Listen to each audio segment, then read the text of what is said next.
The Marlins dropped the rubber game to the Pirates, and they've now had 5 consecutive series losses. I'm going to talk about that and more on today's Locked On Marlins.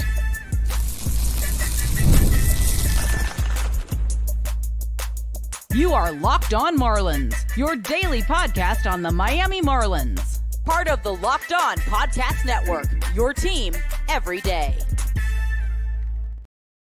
Welcome to Locked On Marlins. My name is Jeremiah Geiger. I've been a diehard Marlins fan since I was 12 years old. You can hit me up on X at Jeremiah Geiger 2. And thank you for making Locked On Marlins your first listen of the day. It's part of the Locked On Podcast Network, which is your team every day. Don't forget to hit subscribe on the YouTube channel and let me know your thoughts in the comments section. And today's episode is brought to you by FanDuel. Right now, new customers can get $200 in bonus bets when your first $5 bet wins. And on today's show, the Marlins lose again. They've lost 5 series in a row now, dating back all the way to the West Coast trip when they beat the Angels and won that series. But it's not fun. We're entering the dog days of summer. I'm going to talk about this game, this series in particular. Also do a prospect check-in.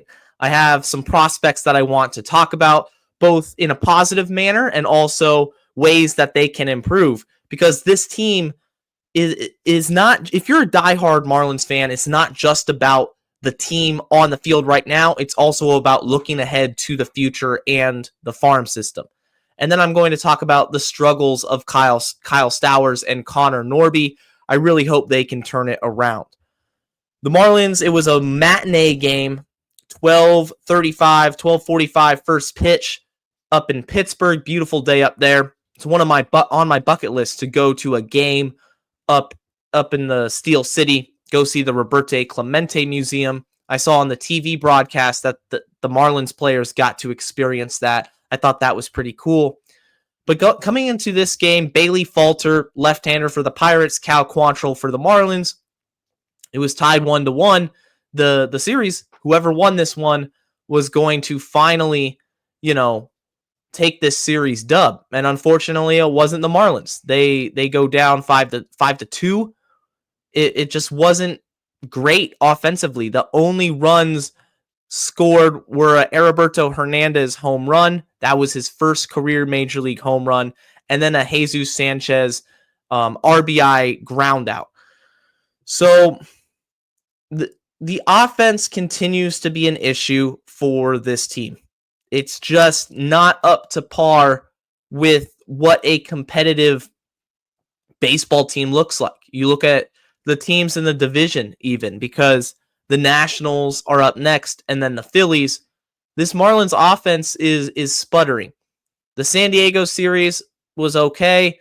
You had a big game in the minor league stadium versus the Rays. But other than that, it just seems too often this team struggles to score runs. They're scoring 2, they're scoring 3. They're not giving you those 5, 6, 7 runs consistently. And I expect this to continue to be an issue. Shout out Heriberto Hernandez. He's been on absolute fire. He had a double. He also hit his first career home run, which is always a milestone for somebody that was a surprise call-up. I was surprised that Heriberto Hernandez got the call-up. It's really good to see him have some early success on the Marlins. Cal Quantrill, he was the starter for the Fish. It wasn't awful. He went 5 innings, struck out 6, only had 2 walks, gave up 6 hits, 4 runs, 3 earned. It was that 5th inning where everything kind of came back to bite him of a big home run. Andrew McCutchen tags him for a huge 3-run home run that made the game 4-0 at that point, and it was hard for the Marlins to come back. After that homer, I kind of accepted that the Marlins, it's going to be really hard to battle back and win this one the way the offense has been playing. But Cal Quantrill, overall, I think it was a solid start. Obviously, you like to have that home run back. And maybe that's a case of just not being effective your 3rd time through the order. Quantrill is one of those guys who I don't necessarily trust pitching deep into ball games. Although the ironic part of it is that that is what he was supposed to be brought in to do, was to get through 5, 6, 7 innings, to be that innings eater. When I view an innings eater as, I views that pitcher as somebody who can give you 6 innings minimum consistently. Quantrill's just not that guy at this point. It seems like he runs out of gas the third time through the order, and he got burned today. McCutchen, who homered, he passed Roberto Clemente on the Pirates' all-time home run leaderboard, so it's definitely a milestone for him, for the Pirates, and for the Roberto Clemente family. So I think that was noteworthy. But yeah, I mean, 7 hits total for the Marlins. They walked 3 times, 8 strikeouts. Runners in scoring position, 0 for 6. So they couldn't capitalize when they had their opportunities. That happens all the time at this point. And overall, the Marlins now are 25-41. They're quickly approaching the dreaded 20 games under 500. Hey, this is the dog days of summer. This is what it's going to be. They're going to lose more games than they win. And I'm tired of the losing. I wish it would stop. I mean, I want this team to win, but it's tough. It's tough being a Marlins fan.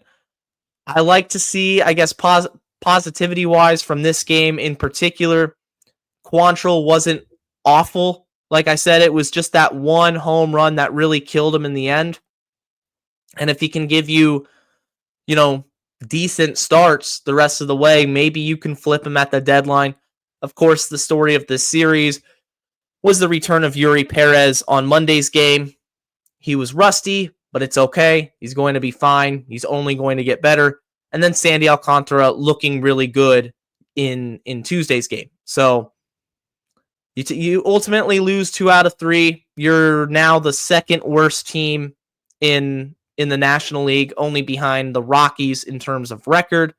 You got the Nationals coming up next, and then the Phillies. It doesn't get easier if you're a Marlins, if you're the Marlins. We haven't even reached the official season change from spring to summer. So buckle in. It's going to be a ride, but Locked on Marlins, myself, always going to be here every step of the way, discussing this team, all the good, all the bad, because at the end of the day, I want this team to succeed. I care about the Marlins. I just want to see them win. And it's frustrating when they lose and the offense doesn't do enough. And I sound like a broken record saying the offense has got to step up. They've got to do something. Who's going to be that guy? But they have some players struggling, man. Connor Norby, Kyle Stowers in particular. Stowers is really struggling at the plate. I'm going to talk about him later. Augustin Ramirez is definitely taking his lumps this month, in the month of June. I saw a tweet earlier that said in the month of June, his WRC plus is at a 3. That's not good. Actually, I'm going to pull up his numbers here just to see his splits over the last few games, because it has been bad. It has not been good if you're Augustin Ramirez. Of course, like I said, these struggles are going to happen. He's young. He's a young player, but you want to fix them. You want to get ahead of them moving forward. Last 14 games for Augustin Ramirez, he's hitting .213, 2 bombs, slugging .340, OPS of 600. That's a 10 for 50 at the plate. That's the last 14 days. So the last 2 weeks. You go back 28 days, so almost a month, sitting .220, 4 homers, OPS 667. I like this stat. OPS plus is 86. Overall, he's cooled down. He's just cooled down at the plate. I'd like to see him get going against the Nationals and have a big series. Same with Stowers and Norby. And then it's what it's got to take. You're going to have guys get in slumps. Guys break out of slumps. Just got to evaluate. Got to continue to develop and move forward. The prospects for the Marlins, there's a few of them I have to talk about. It's time for a prospect check-in. That's coming up right after this. And this episode is brought to you by our friends at FanDuel. The NBA playoffs are in full swing. It's the NBA Finals, actually, OKC versus the Indiana Pacers, and every game delivers highlight-worthy performances, major momentum shifts, and can't-miss moments. Whether it's a game-winning shot or a breakout player, there's never been a better time to get in on the action. FanDuel makes it easy to stay in the game, before tip-off and live. With player props, performance trends, and same-game parlays, fans have more ways than ever to play smart and win big. When it comes to the biggest players in the biggest moments, the stars of the NBA, I'm looking at two guys, Tyrese Halliburton and Shai Gilgeous-Alexander. Both have been huge for their teams, and it's not a bad idea to take a look at their props. Go on the FanDuel app, go on the FanDuel website, and just look. See if you can parlay a couple of those guys, because I know they're going to score. They are going to score. Both of those fan bases and franchises want a championship. So game 3 is today. You got the series is all locked up 1-1. And if you're watching it, consider doing a live prop bet based on how the game's going. So if you don't want to start it before the game, you can get a feel, see who's hot, see who's not, and then go from there. If you want to sign up for that, go over to FanDuel.com, place your first $5 bet, and if it wins, you will get $200 in bonus bets. So free bets right there, $200 in bonus bets if your first $5 bet wins. Make every moment more with FanDuel. It's the official sports betting partner of the NBA. If you're an everyday listener to Locked On Marlins, I appreciate you for being part of the Locked On Marlins crew. If this is your first time checking us out, hit that subscribe button so you don't miss any other future episodes. And it's time for a prospect check-in. I'm going to start with Thomas White, the Marlins' #1 prospect. I think it's time for Thomas White to be promoted to AA and get challenged at a higher level. He's been great to start his minor league career this season in high A Beloit.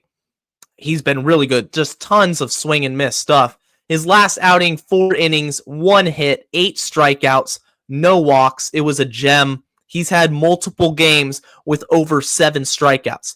2 games with 7 strikeouts, 2 games with 8 strikeouts. The stuff is there.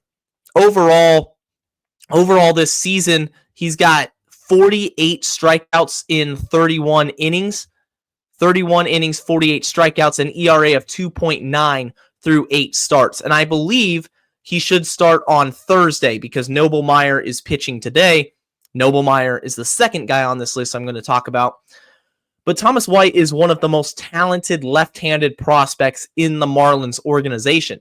And I know there was some swirling rumors that he could be up at the end of this season. I don't think that's realistic. I think you're going to take your time with Thomas White as a starter. He's still very young. He's 20 years old. There's no rush with him considering the state of the Marlins as a franchise, and they're still losing. But I think it's time for a promotion to AA. Get him to Pensacola, get him in the rotation, have him face older guys and stiffer competition because he's already shown that he's got what it takes at the high A level. I don't really think there's anything to prove. He's succeeded in Jupiter, and he's gotten better as his career has continued. So in Beloit, he's already made 21 starts, and he just strikes out everyone. It's time for White to go to AA. The second player I got to talk about in the prospect check-in is Noble Meyer. And Noble Meyer is pitching today. In fact, as I record this, so I have it on pause. I'm going to go watch that start. Based in part because he started off this season really struggling. But I think he's turning it around. Last 2 games, 7 strikeouts in each of them. 2 games ago, he went 5 innings, 3 hits, 1 earned run, only walked 1. And then his most recent start, 4 innings, got hit a little more, 5 hits, 4 earned, but he only walked 1, struck out 7. I don't really care as much about the numbers or the ERA as I do the stuff. How does the stuff look? How is the location? Can he control his arsenal? The biggest question with Noble Meyer is the command. How does he battle and compete in an at-bat? Are the pitches uncompetitive? Because that's a big tell as to how much success you're going to have in the upper minors. If your pitches are uncompetitive and you're not getting swing and miss, then it doesn't matter. Guys are going to lay off that stuff. You have to be in and around the zone consistently to have a chance at success, even if the stuff is good. And how is the velocity?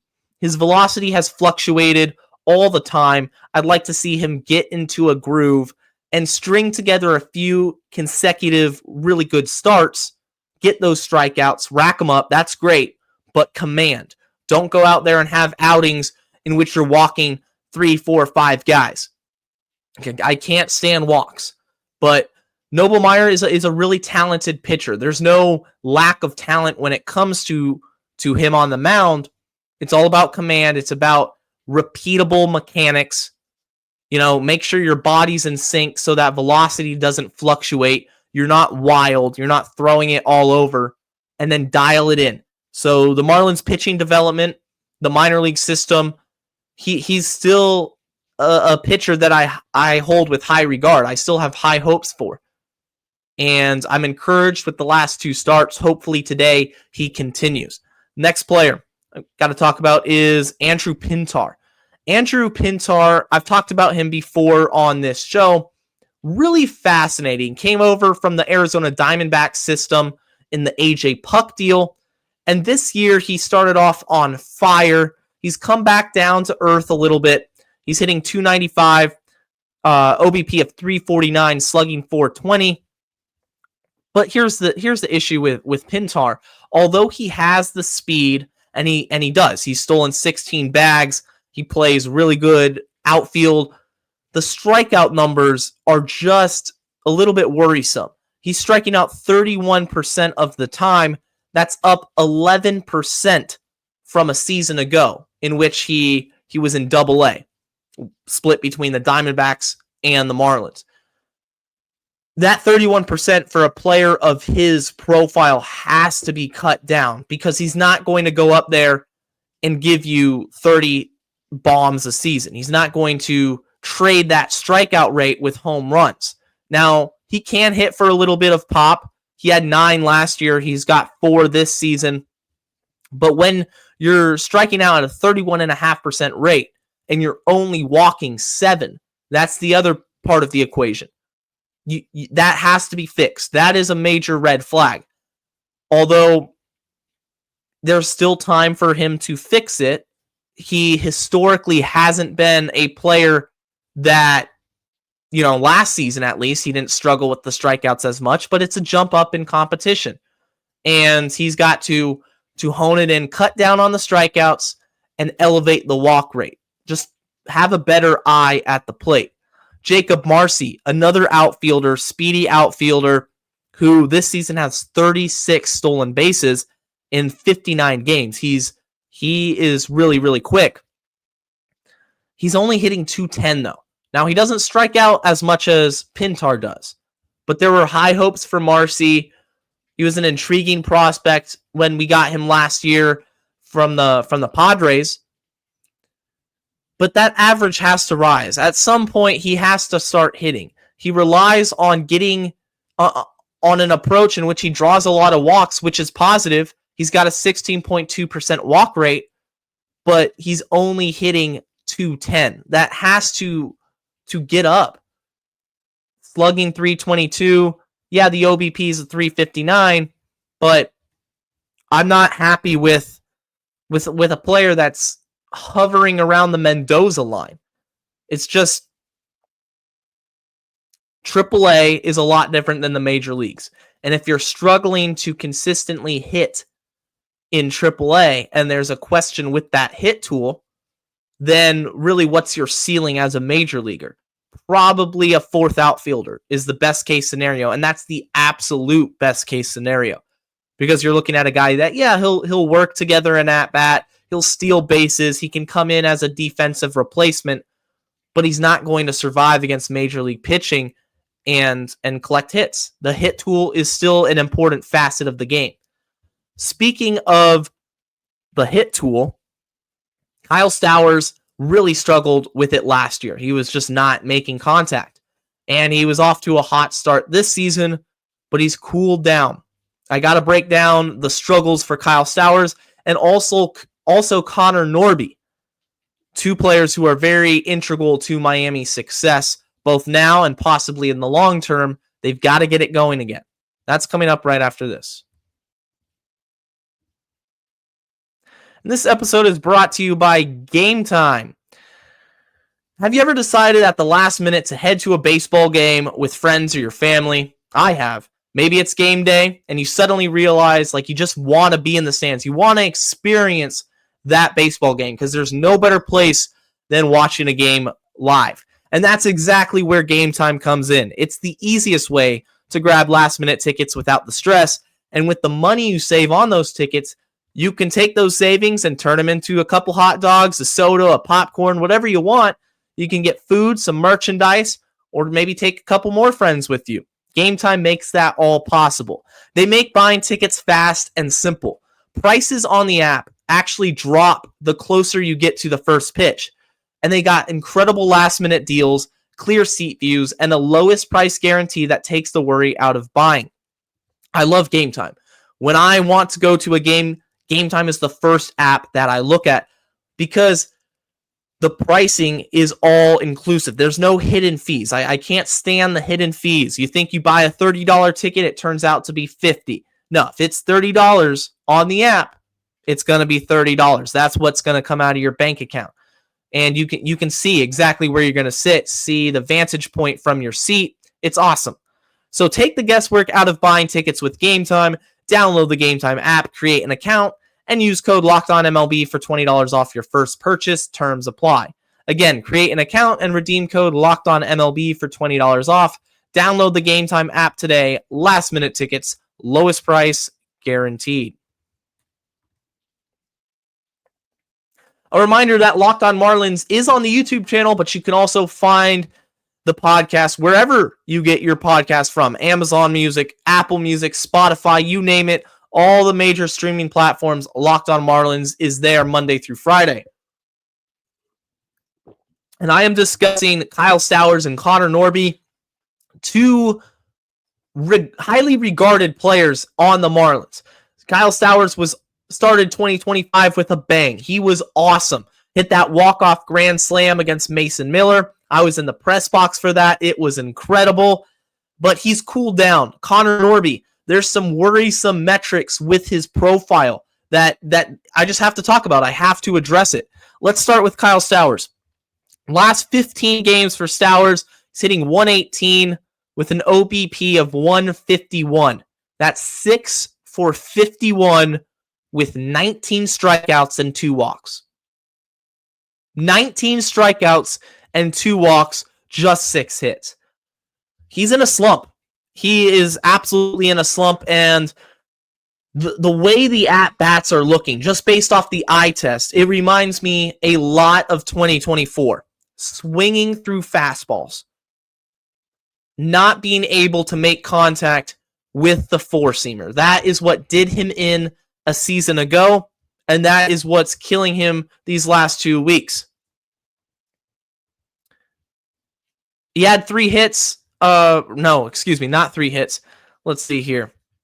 He had 3 hits back against the Angels and has pretty much been nothing ever since. He had a 2-hit game against the Rockies, but against Tampa, he only made 1 appearance, only 1 plate appearance. He was dealing with hand soreness, so the hand has been a factor over the last few days.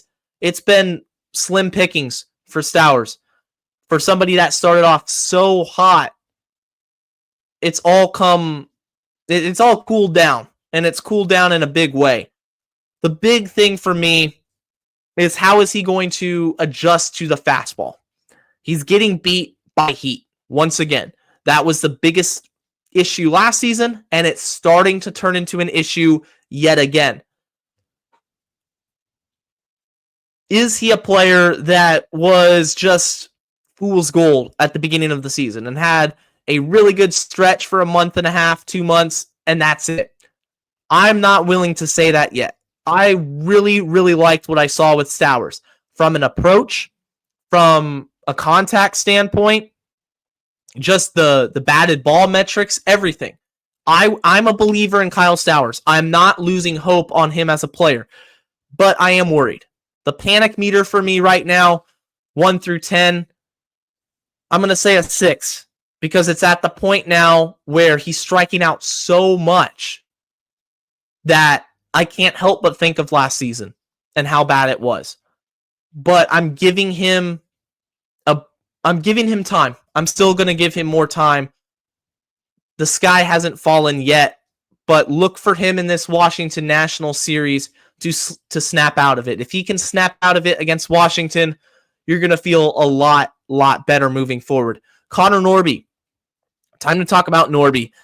If you go on Baseball Savant, it's a great website. You can do a ton of research. If you're a stats nerd, if you're anyone that loves the game, Baseball Savant is a great website. And they have a percentile rankings chart, and you can see it's color-coded from red to light blue to dark blue. Blue being just not good, ranking very low among your Major League Baseball counterparts. Connor Norby has one metric that's graded red in the 94th percentile, and that's sweet spot percentage. Look at the K percentage at 28.7, 9th percentile. He's whiffing 32.7% of the time, chasing 38.3% of the time. That is not good, okay? That's just not good. He's getting beat by the sliders, getting beat by the fastball. Right now, he's hitting .217 against four-seamers, whiffing 27.7% of the time against the fastball. That's not a good sign. Connor Norby has got to make better swing decisions. I still like him as a player. I'm not one of those who are going to tell you Norby isn't a long-term building block of this team, but he's going through a really rough patch. And it's surprising because he's really honestly taken a step back from where he was last year in terms of plate discipline. The chasing has gone up. It was at 34.8, which was still high, but now we're pushing 40. He's swinging about the same. He's just got to make better decisions. I don't know what it is with him. Just a lot of disappointment in terms of the batted ball and contact metrics, and that's what it comes down to. You're not going to survive long term in this league if you're chasing everything. And there's some at-bats when you're watching him that he swings at a breaking ball so far away from the zone, you just wonder if he's seeing the ball right. Like, what are you watching for? Were you sitting fastball and you just got completely taken aback by this slider here? Because, again, I talked about the pitching, uncompetitive at-bats, or uncompetitive pitches. There's also uncompetitive swings, uncompetitive at-bats. You want to go up there and have an approach. You can't just go up there and swing willy-nilly and hope it all works out for you. He's walking 3.5% of the time. I don't necessarily think that you have to walk in order to be successful. I mean, there's players who make it work. I mean, you have to take your walks, but Norby in particular can benefit of just being a little bit more patient. We talk about Luis Arias. Luis Arias doesn't walk. He's carved out an awesome Major League Baseball career, but he also makes contact with all the pitches he swings at. When Norby's swinging at these pitches outside the zone, he's whiffing at them. So if you're not making contact, if you're not like Jacob Wilson from the Athletics, who, look, he's not walking either. In fact, I want to pull up Jacob Wilson's walk rate really quickly. He's a rookie shortstop for the A's. He doesn't walk, and he makes it work because he makes contact with everything. He's walking 5% of the time. So Norby's even worse than Jacob Wilson. But the thing with Wilson is he's not whiffing. 99th percentile in whiff. He only whiffs 9% of the time. Norby's at 32, 33. That's not going to cut it. That has to be adjusted. That has to be fixed. He's got to reset. He's still got the talent, but it's been a rough season for him in terms of plate discipline coming off of the injured list. That's going to do it for today's edition of Locked On Marlins. For your second listen of the day, go check out the new Locked On MLB Game Night over on the Locked On MLB channel. Game recaps daily, every night. It's pretty cool. And until next time, guys, stay safe, stay locked on, and let's go fish.